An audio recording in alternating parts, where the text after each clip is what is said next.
Good day. Lecture number 13. From Fish to Primate.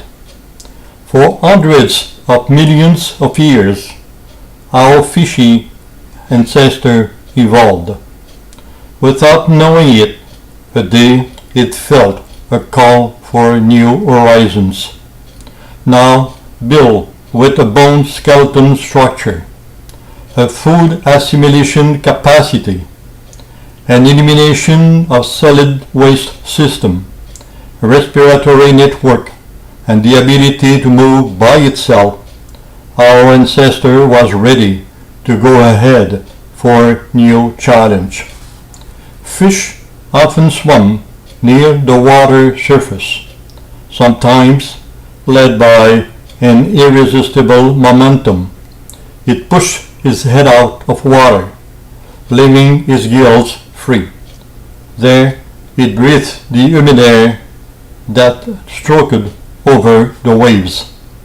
One day, playing with his favorite pastime, it headed up, out the water, mouth largely open as for a deep breathing. At the same time, an insect, surfing the waves, passed by. Suddenly, our faraway ancestor accidentally swallowed the foolhardy which was on the wrong place and at the wrong moment. Panicky, he dived down deep down the water while swallowing his prey. In its open-air game, fish looked toward a close horizon. A day, its instinct prompted it up for a closer look.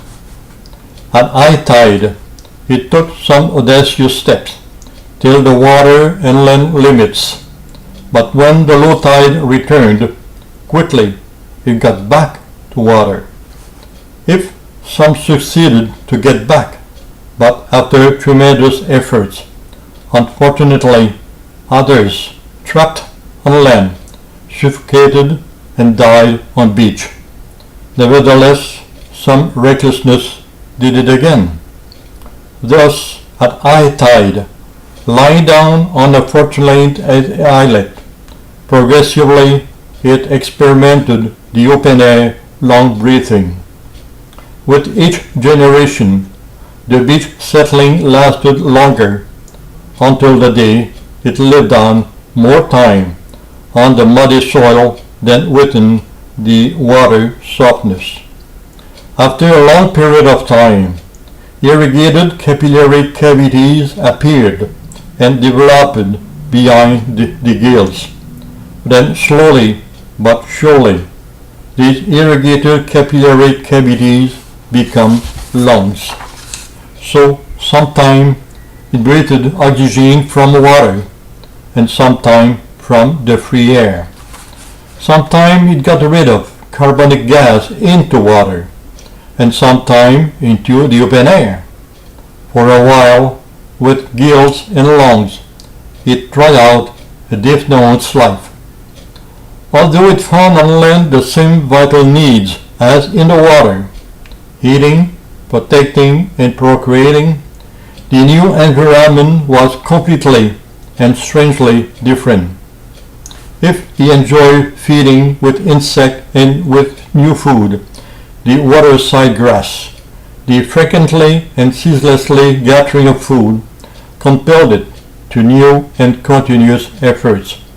So the first steps were rather awkward and painstaking. On sight, it had to lift up that heavy body, the swimming members being leaned on solid ground, while a free fin moved up a little step forward with tremendous efforts. To turn sideward needed more efforts by making a series of little steps on side.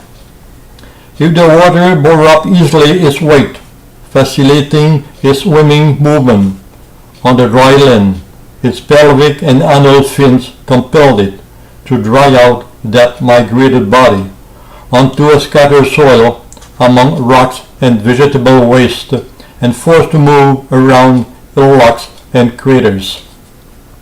Besides that, The almost heavenly temperature of water changed for our ship to this landed newcomer, hot heat in daytime and iced cold in night time, but pushed up by an occult need that prevent any comeback. This new landed newcomer fight painfully against this implacable reality of evolution. Then our ancestor adapted his life on land by modifying his morphology. His daily exercises, lifting up and forwarding, developed its fins, which strengthened and became sturdily.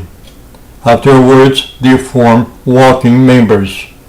Powerful muscle assisted these new members. Also, his caudal fin merged, stretched, and became a tail. Finally, its shelled coat that made his body gliding softly between water, modified too. A new skin took place, pierced with numerous tiny holes, the pores. Sweating droplets seeped from these tiny pores, the witnesses of the scorching day temperature and its muscular activities. Living out of water, liquids found in food was not sufficient to replace the loss of water by perspiration. Then frequently it took a little rest by going back temporarily to the soft water bed to appease its thirst and to cool off. To protect this new skin, a coat made out of hair covered almost all its body. As for its stabilization fins, the superfluous vanished. With experience, he learned to balance his body from front to back, keeping his balance on only 2 walking members, while the other 2 jumping ahead. This acquisition freed it from crawling and gave it smoothness and quickness. Now it could lift up easily, move faster, and turn more rapidly, all necessities to feed and defend it. Then still nature did more. It added smoothness for action. Doing so, it elaborated articulation, knee and elbow, at halfway of each locomotive member, and other articulation, heels and wrist, before the end of the member in order to soften the shock while jumping on land after each movement. At the end of each new member, new modification, the nailed fingers were created, made out the fin cartilages. The efforts for movement, the support of extreme temperature, the new food, the free shibida. These legacies pass from generation to generation, but for a while they continue to percolate into water. The female, her motherly instinct pushed her up toward the laying spot, water. With great labor efforts, she hastened toward the delivery bed. On the way to the water, she lost many eggs that the genitor could not fertilize. Nevertheless, in a nostalgic spawning bed, a large number were quickly and copiously soaked with the genitor sperm. But the call of the land always brought them back, in order to transmit the full knowledge to their offspring. The male instinct guided him for fecundation by penetration, while within the female a mini-evolution occurred. Her offspring diminished in number, but got bigger. Finding space and vital necessities within the female womb, the new generation came to maturity within this protected bosom. After millions of years and thousands of generations, the female passed from oviparous to viviparous. She gave birth to a living offspring. The eggs that were used to store the needed food to feed the fledgling before hatching, now the female fed her newborn within her maternal inside womb. By that time, she got exterior breast organs for continuing to feed her newborn with milk from her breast. And so, that's how our ancestors passed from fish to primate. Thank you, Armin.